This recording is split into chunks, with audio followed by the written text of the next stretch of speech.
नेतृत्व के तरीकों से संबंधित कुछ प्रश्न। नेतृत्व के तरीकों पर यह निर्णय चीन की कम्युनिस्ट पार्टी की केंद्रीय समिति के लिए कॉमरेड माओ जेडोंग द्वारा लिखा गया था।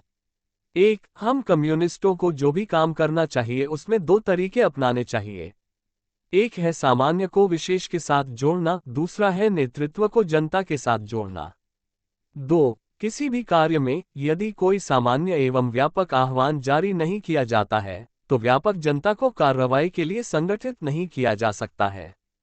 लेकिन अगर अग्रणी पदों पर बैठे व्यक्ति खुद को एक सामान्य कॉल तक सीमित रखते हैं, अगर वे व्यक्तिगत रूप से कुछ संगठनों में बुलाए गए काम में गहराई से और ठोस रूप से नहीं जाते हैं, किसी एक बिंदु को हल करते हैं, अनुभव प्राप्त करते हैं और उपयोग करते हैं अन्य इकाइयों का मार्गदर्शन करने के लिए यह अनुभव, तब उनके पास शुद्धता का परीक्षण करने या अपने सामान्य कॉल की सामग्री को समृद्ध करने का कोई तरीका नहीं होगा, और यह खतरा है कि इससे कुछ भी नहीं हो सकता है।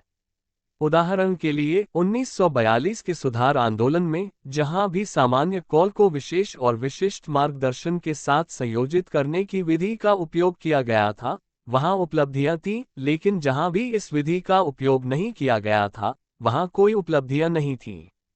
1943 के सुधार आंदोलन में केंद्रीय समिति के प्रत्येक ब्यूरो और उप ब्यूरो और प्रत्येक क्षेत्र और प्रीफेक्चुरल पार्टी समिति को एक सामान्य आह्वान, पूरे वर्ष के लिए एक सुधार योजना करने के अलावा अनुभव प्राप्त करते हुए निम्नलिखित कार्य करने चाहिए। कार्रवाई में संगठन से और आसपास के अन्य संगठनों, स्कूलों या सेना इकाइयों से 2 या 3 इकाइयों, लेकिन बहुत अधिक नहीं, का चयन करें।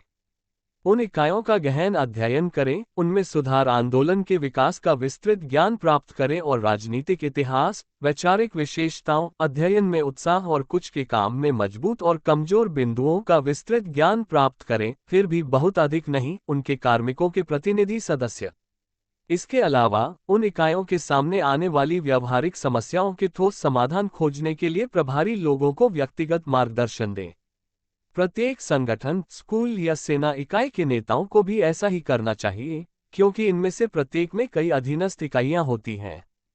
इसके अलावा ये वह तरीका है जिसके द्वारा नेता नेतृत्व और सीखने को जोड़ते हैं। किसी भी अग्रणी पद पर बैठा कोई भी व्यक्ति सभी इकाइयों को सामान्य मार्गदर्शन देने में तब तक सक्षम नहीं होता जब तक कि वह विशेष अधीनस्थ इकाइयों में विशेष व्यक्तियों और घटनाओं से ठोस अनुभव प्राप्त न कर ले। इस पद्धति को हर जगह प्रचारित किया जाना चाहिए ताकि सभी स्तरों पर अग्रणी कार्यकर्ता इसे लागू करना सीखें। 1942 के सुधार आंदोलन के अनुभव से ये भी साबित होता है कि सुधार की सफलता के लिए यह आवश्यक है कि आंदोलन के दौरान प्रत्येक इकाई में एक अग्रणी समूह बनाया जाए, जिसमें कम संख्या में कार्यकर्ता हों और दी गई इकाई के प्रमुख हों इसके केंद्रक के रूप में, और इस अग्रणी समूह को आंदोलन में भाग लेने वाले जनसमूह के साथ निकटता से जुड़ना चाहिए। अग्रणी समूह कितना भी सक्रिय क्यों न हो, उसकी गतिविधि मुट्ठी भर लोगों के निरर्थक प्रयास के बराबर होगी जब तक कि उसे जनता की गतिविधि के साथ नहीं जोड़ा जाता। दूसरी ओर, यदि जनता अकेले अपनी गतिविधि को व्यवस्थित करने के लिए एक मजबूत अग्रणी समूह के बिना सक्रिय है, तो ऐसी गतिविधि को लंबे समय तक कायम नहीं रखा जा सकता है, या सही दिशा में आगे नहीं बढ़ाया जा सकता है, या उच्च स्तर तक उठाया नहीं जा सकता है। किसी भी स्थान पर जनसमूह आमतौर पर 3 भागों से बना होता है: अपेक्षाकृत सक्रिय, मध्यवर्ती और अपेक्षाकृत पिछड़ा। इसलिए नेताओं को नेतृत्व के आसपास सक्रिय तत्वों की छोटी संख्या को एकजुट करने में कुशल होना चाहिए और मध्यवर्ती तत्व के स्तर को बढ़ाने और पिछड़े तत्वों पर जीत हासिल करने के लिए उन पर भरोसा करना चाहिए। एक अग्रणी समूह जो वास्तव में एकजुट हो और जनता से जुड़ा हो, वह जन संघर्ष की प्रक्रिया में धीरे धीरे ही बन सकता है, उससे अलग होकर नहीं। एक महान संघर्ष की प्रक्रिया में अधिकांश मामलों में अग्रणी समूह की संरचना प्रारंभिक, मध्य और अंतिम चरणों में पूरी तरह से अपरिवर्तित नहीं रहनी चाहिए और न ही रह सकती है।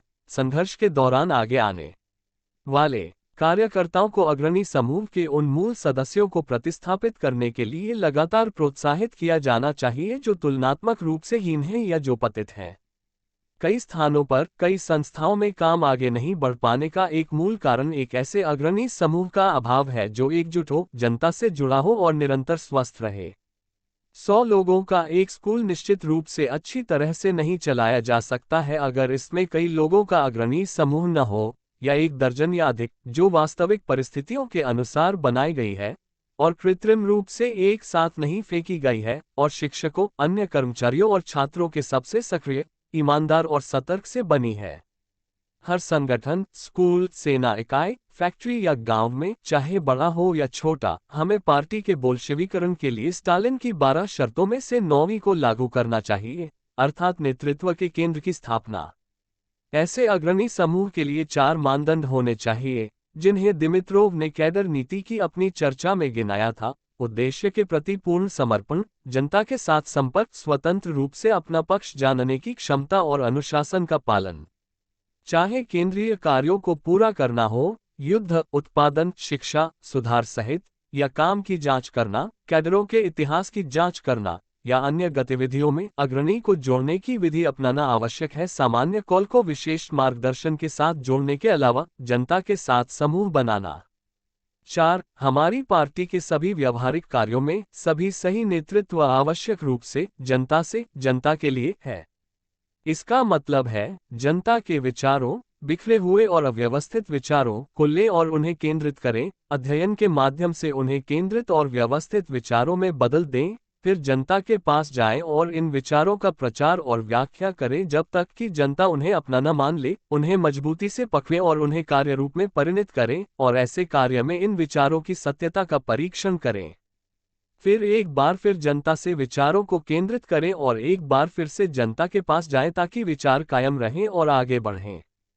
और इसी तरह बार बार एक अंतहीन चक्र में हर बार विचार अधिक सही, अधिक महत्वपूर्ण और समृद्ध होते जाते हैं। ज्ञान का मार्क्सवादी सिद्धांत ऐसा ही है। 5. किसी संगठन या संघर्ष में अग्रणी समूह और जनता के बीच सही संबंध की अवधारणा। यह अवधारणा कि नेतृत्व की ओर से विचारों को सही करना केवल जनता से जनता तक हो सकता है, और अवधारणा जब नेतृत्व के विचारों को व्यवहार में लाया जा रहा हो तो सामान्य आह्वान को विशेष मार्गदर्शन के साथ जोड़ा जाना चाहिए। इन सवालों पर हमारे कैडरों के बीच गलत दृष्टिकोण को सही करने के लिए इन अवधारणाओं को वर्तमान सुधार आंदोलन के दौरान हर जगह प्रचारित किया जाना चाहिए। कई कॉमरेड नेतृत्व के केंद्र को बनाने के लिए कार्यकर्ताओं को एक साथ लाने के महत्व को नहीं देखते हैं, या इसमें अच्छे नहीं हैं, और वे नेतृत्व के इस केंद्र को जनता के साथ निकटता से जोड़ने के महत्व को नहीं देखते हैं, या इसमें अच्छे नहीं हैं, और इसलिए उनका नेतृत्व नौकरशाही और जनता से अलग हो जाता है। कई कॉमरेड जनसंघर्षों के अनुभव को संक्षेप में प्रस्तुत करने के महत्व को नहीं समझते हैं, या उसमें अच्छे नहीं हैं, लेकिन खुद को चतुर समझते हुए अपने व्यक्तिपरक विचारों को व्यक्त करने के शौकीन हैं, और इसलिए उनके विचार खोखले और अव्यवहारिक हो जाते हैं। कई कॉमरेड किसी कार्य के संबंध में एक सामान्य कॉल करने से ही संतुष्ट हो जाते हैं और विशेष और ठोस मार्गदर्शन के साथ तुरंत उसका पालन करने के महत्व को नहीं देखते हैं, या इसमें अच्छे नहीं होते हैं, और इसलिए उनकी कॉल उनके होठों पर या कागज पर ही रह जाती है, या सम्मेलन कक्ष में, और उनका नेतृत्व नौकरशाही बन जाता है। वर्तमान सुधार आंदोलन में हमें इन दोषों को ठीक करना होगा और अपने अध्ययन में, काम की जांच में और कैडरों के इतिहास की जांच में नेतृत्व को जनता के साथ और सामान्य को विशेष के साथ जोड़ने के तरीकों का उपयोग करना सीखना होगा, और हमें इन तरीकों को अपने भविष्य के सभी कार्यों में भी लागू करना चाहिए। 6. जनता के विचारों को लें और उन्हें केंद्रित करें, फिर जनता तक पहुंचें, विचारों पर कायम रहें और उन्हें आगे बढ़ाएं, ताकि नेतृत्व के बारे में सही विचार तैयार हो सके। यही नेतृत्व की मूल पद्धति है। विचारों को केंद्रित करने और उनमें बने रहने की प्रक्रिया में सामान्य कॉल को विशेष मार्गदर्शन के साथ संयोजित करने की विधि का उपयोग करना आवश्यक है, और यह मूल विधि का एक घटक हिस्सा है। कई मामलों में दिए गए विशेष मार्गदर्शन से सामान्य विचार, सामान्य कॉल तैयार करें और उन्हें कई अलग अलग इकाइयों में परीक्षण में डालें। न केवल स्वयं ऐसा करें, बल्कि दूसरों को भी ऐसा करने के लिए कहें, फिर नए अनुभव पर ध्यान केंद्रित करें, इसे संक्षेप में कहें, और आमतौर पर जनता के मार्गदर्शन के लिए नए निर्देश तैयार करें। कामरेडों को वर्तमान सुधार आंदोलन के साथ साथ अन्य सभी प्रकार के कार्यों में भी ऐसा करना चाहिए। ऐसा करने में बेहतर नेतृत्व अधिक कौशल के साथ आता है।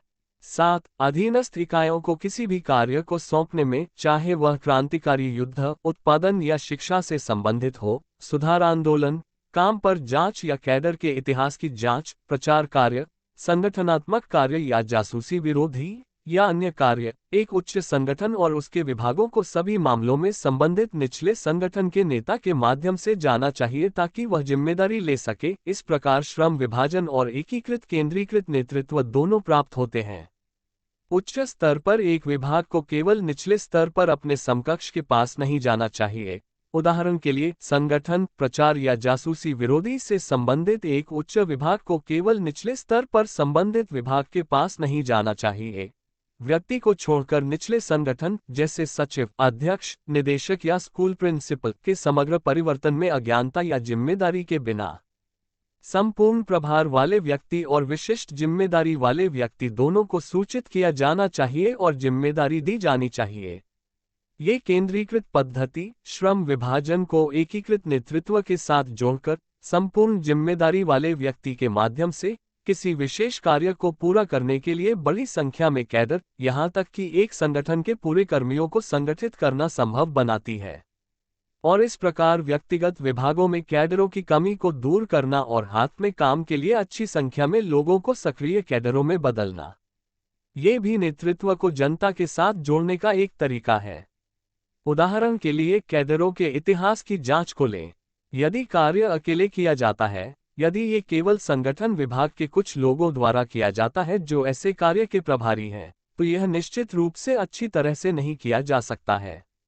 लेकिन अगर यह किसी विशेष संगठन या स्कूल के प्रशासनिक प्रमुख के माध्यम से किया जाता है, जो काम में भाग लेने के लिए अपने कई या यहाँ तक कि सभी कर्मचारियों या कई या यहाँ तक कि सभी छात्रों को संगठित करता है, जबकि साथ ही अग्रणी सदस्य भी होते हैं।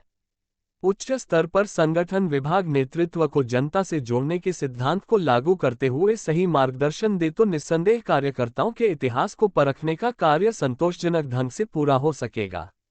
8. किसी भी स्थान पर एक ही समय में कई केंद्रीय कार्य नहीं हो सकते। किसी भी समय केवल एक ही केंद्रीय कार्य हो सकता है, जिसे दूसरे या तीसरे क्रम के महत्व के अन्य कार्यों द्वारा पूरक किया जा सकता है।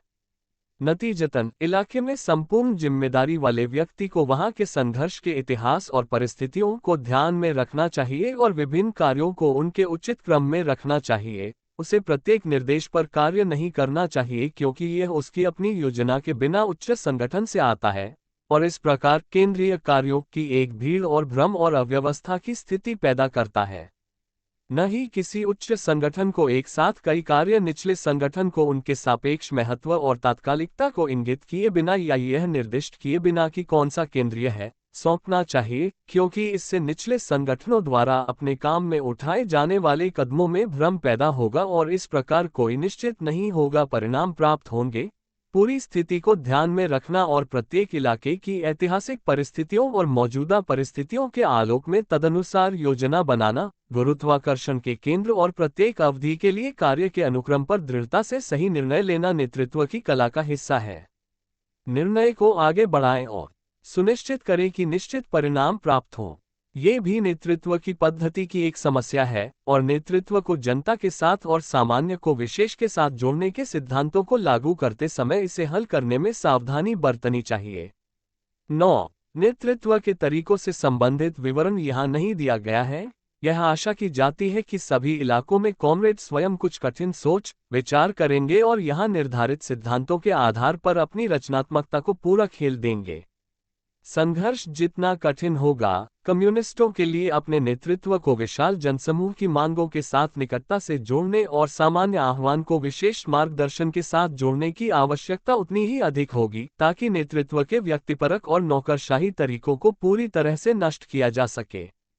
हमारी पार्टी के सभी प्रमुख साथियों को हर समय नेतृत्व के वैज्ञानिक, मार्क्सवादी तरीकों का विरोध करना चाहिए, नेताओं के व्यक्तिपरक, नौकरशाही तरीकों का विरोध करना चाहिए और बाद वाले पर काबू पाने के लिए पहले का उपयोग करना चाहिए। व्यक्तिपरक और नौकरशाह नेतृत्व को जनता के साथ और सामान्य को विशेष के साथ जोड़ने के सिद्धांतों को नहीं समझते हैं। वे पार्टी के कार्य के विकास में बहुत बाधा डालते हैं।